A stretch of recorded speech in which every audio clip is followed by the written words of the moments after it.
Welcome back. In this video we're going to be testing the installation from the last video and doing some final setup. You need to make sure you follow the previous video before watching and following this video. We're going to be creating a couple of little test files to use, and we have to put these into a new project in Eclipse.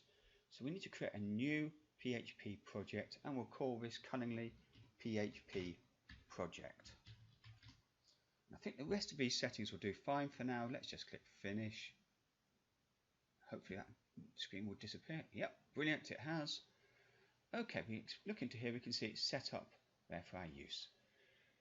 We need to have a place to put this work in, and we need to put it somewhere where our web server can see it. We could copy the files or publish it, but it's on the same computer, so it's a lot easier just to set up a single folder.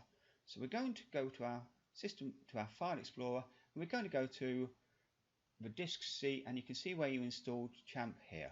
If we go into there, you'll see this folder called htdocs. This is the folder that the web server uses as its top folder. Unfortunately, it's already got a lot of stuff in there. So what we're going to do is we're going to create a new folder in here, and we're going to call it work. And we're going to put our work in that folder.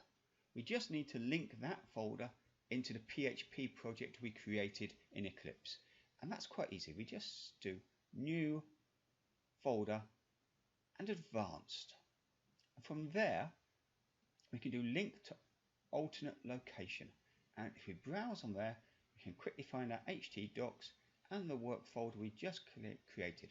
Don't open up the work folder. Once it says work in there, just click select folder and finish, and that's got it there. We can now start to create some PHP code. Let's create a new PHP file, and we'll call it test.php.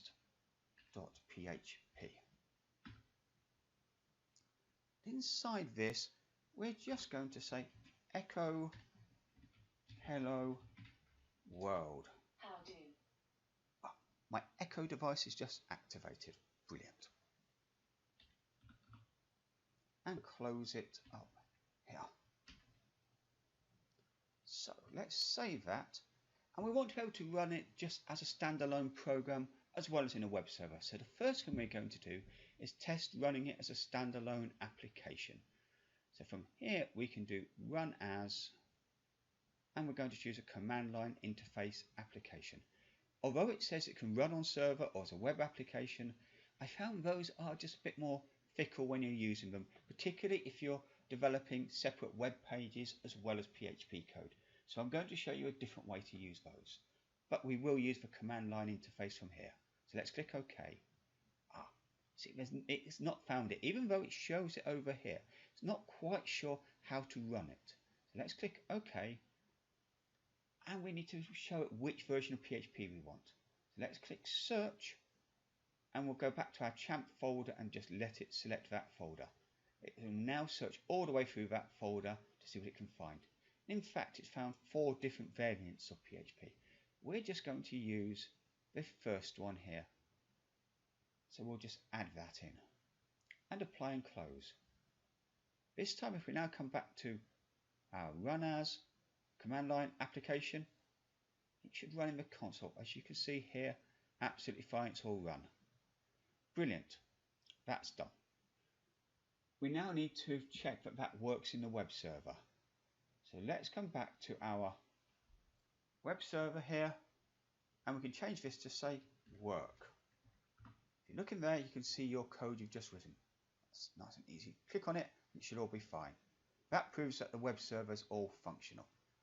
Okay, one last test to do is to create a web page and test that that works fine as well. So let's do new